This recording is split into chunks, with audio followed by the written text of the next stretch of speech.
എന്നിരുന്നാലും ഇവിടെ ഇസ്രായേലിലെ ചില മാധ്യമങ്ങൾ, ചാനൽ 12 പോലുള്ള ചില മാധ്യമങ്ങൾ ഇത്തരത്തിൽ ആയത്തുള്ള അലി ഖമനയെ വധിക്കാൻ കഴിഞ്ഞു എന്ന് അവകാശപ്പെടുന്നുണ്ട്. പക്ഷേ അല്പസമയം മുൻപ്, ഒരു 17 മിനിറ്റുകൾക്ക് മുമ്പ് ഇറാന്റെ വിദേശകാര്യമന്ത്രി അബ്ബാസ് അറാക്ചി പറയുന്നത് അത്തരത്തിലുള്ള വാർത്തകൾ വ്യാജമാണ്. അലി ഖമനയും പെഷസ്ക്യാനും മാത്രമല്ല, ഇറാന്റെ ഉന്നത ഉദ്യോഗസ്ഥരൊക്കെ സേഫാണ്, ആരോഗ്യമാണ്, സോഫാർ സോ ഗുഡ് എന്നുള്ളതാണ് അബ്ബാസ് അറാക്ചി അവിടുത്തെ ഒരു മാധ്യമത്തിന് നൽകിയ അഭിമുഖത്തിൽ പറയുന്നത്. ഇനി അതല്ല, അത് പ്രിസൈസ് അറ്റാക്ക് ആയിരുന്നു. ഈ പറയുന്ന ആയത്തുള്ള അലി ഖമനയുടെ കൊട്ടാരം പൂർണ്ണമായി തകർക്കാൻ കഴിഞ്ഞു. അദ്ദേഹത്തിന്റെ ഓഫീസിലേക്കും ഖമനയുടെ ഓഫീസുകളിലേക്കും കൊട്ടാരത്തിലേക്കും ഒരേ സമയമായിരുന്നു ടോമഹോക്ക് മിസൈൽ വെച്ചുള്ള ആക്രമണം ഉണ്ടായത്. അതിനപ്പുറം അമേരിക്കയ്ക്കും ഇസ്രായേലിനും അവരുടെ ലക്ഷ്യം പൂർത്തീകരിക്കാൻ, അത് ഖമനെ തന്നെയാണ് ലക്ഷ്യം പൂർത്തീകരിക്കാൻ കഴിഞ്ഞെങ്കിൽ ഇതിനോടകം അത് ട്രംപ് തന്നെ സ്ഥിരീകരിച്ച് പറയേണ്ടതുമാണ്.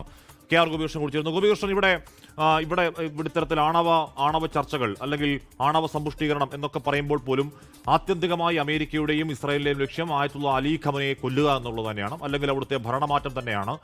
ഒന്നുകിൽ ഖമനയുടെ ചോര കാണും വരെ, അല്ലെങ്കിൽ ഭരണമാറ്റം വരെ എന്നതാകുമോ യുദ്ധലക്ഷ്യം? അങ്ങനെയെങ്കിൽ ഇത് കടുക്കും. ഗോപികൃഷ്ണൻ,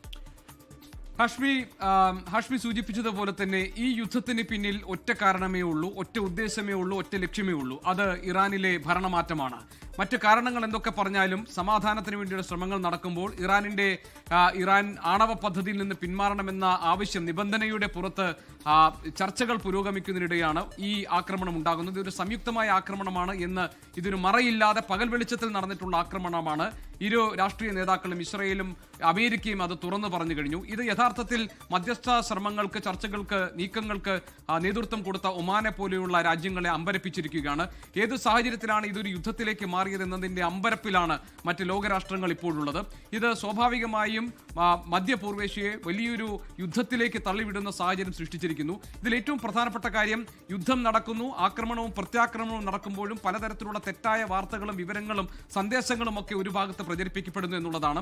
ഇസ്രയേലിനോടും അമേരിക്കയോടും ചേർന്ന് നിൽക്കുന്ന മാധ്യമങ്ങൾ ചില വിവരങ്ങൾ പുറത്തുവിടുന്നു, ഇറാനിൽ നിന്ന് മറ്റു ചില വിവരങ്ങൾ പുറത്തുവരുന്നു. അതിൽ ഇസ്രയേൽ അമേരിക്ക പക്ഷപാതത്വമുള്ള, അല്ലെങ്കിൽ അവരോട് ചേർന്ന് നിൽക്കുന്ന മാധ്യമങ്ങളിൽ പുറത്തുവരുന്ന ഒരു വാർത്തയെക്കുറിച്ചാണ് നേരത്തെ ഹാഷ്മി സൂചിപ്പിച്ചത്. അത് ആയത്തുള്ള അൽ ഖമനൈ കൊല്ലപ്പെട്ടു എന്നുള്ളതാണ്.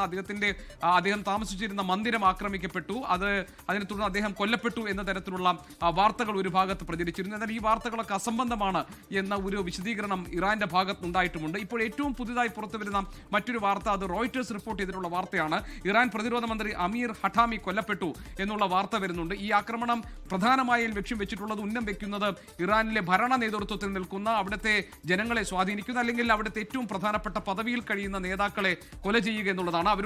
അവരുടെ താമസ സ്ഥലങ്ങൾ, അവരുടെ ഔദ്യോഗിക ഇടങ്ങൾ, ഈ മേഖലകൾ കേന്ദ്രീകരിച്ചിട്ടാണ് ഇന്ന് ഇസ്രായേൽ അമേരിക്കയുടെ സംയുക്ത ആക്രമണം ഉണ്ടായിട്ടുള്ളത്. അതുകൊണ്ട് തന്നെ സ്വാഭാവികമായും ഈ തരത്തിലുള്ള വാർത്തകൾ പ്രചരിപ്പിക്കപ്പെടുകയും ചെയ്യും. പക്ഷേ നമ്മുടെ മുന്നിലുള്ളത് ഇറാനിലെ 52 കുട്ടികൾ, പ്രൈമറി സ്കൂളിലെ കുട്ടികൾ ഇസ്രായേൽ അമേരിക്കൻ ബോംബാക്രമണത്തിൽ കൊല്ലപ്പെട്ടു എന്നതാണ്.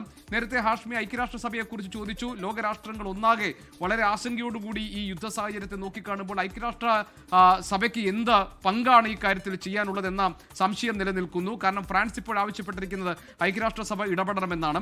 ഈ യുദ്ധത്തിൽ ഏറ്റവും പ്രധാനപ്പെട്ട ഒരു കാര്യം, ഇസ്രായേലും അമേരിക്കയും ഒരുപോലെ കൈകോർത്ത് ഇറാനിലെ ഭരണമാറ്റത്തിന് വേണ്ടി, ആ ലക്ഷ്യത്തോടു കൂടി യുദ്ധം നടത്തുമ്പോൾ ഇറാന് പിന്തുണയുമായി നിൽക്കുന്നത് ചൈനയും റഷ്യയുമാണ്. ഈ രണ്ട് രാഷ്ട്രങ്ങളിൽ നിന്നുള്ള ആയുധങ്ങൾ വെച്ചാണ് ഇറാന്റെ പ്രതിരോധം ഇപ്പോൾ നടക്കുന്നത്. മിസൈൽ ശക്തിയുടെ കാര്യത്തിൽ, കരുത്തിന്റെ കാര്യത്തിൽ ഇറാനെ കുറച്ചു കാണാൻ കഴിയില്ല എന്ന ബോധ്യം അമേരിക്കയ്ക്കും ഇസ്രായേലിനും ഉണ്ട്. കാരണം 2000 കിലോമീറ്റർ സഞ്ചരിക്കാൻ പാകത്തിലുള്ള ഇറാന്റെ പക്കലുള്ള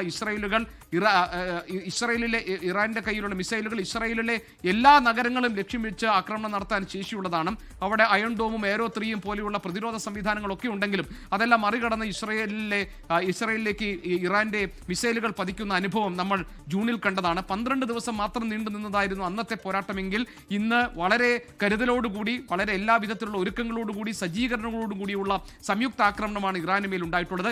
ഇറാൻ കയ്യും കെട്ടി നോക്കി നിൽക്കുകയായിരുന്നില്ല. ഇറാനും എല്ലാ വിധത്തിലുള്ള മുൻകരുതലുകളും സ്വീകരിച്ചിരുന്നു എന്ന് ബോധ്യപ്പെടുത്തുന്നതാണ് ഉടൻ തന്നെ ഉണ്ടായിട്ടുള്ള പ്രത്യാക്രമണം.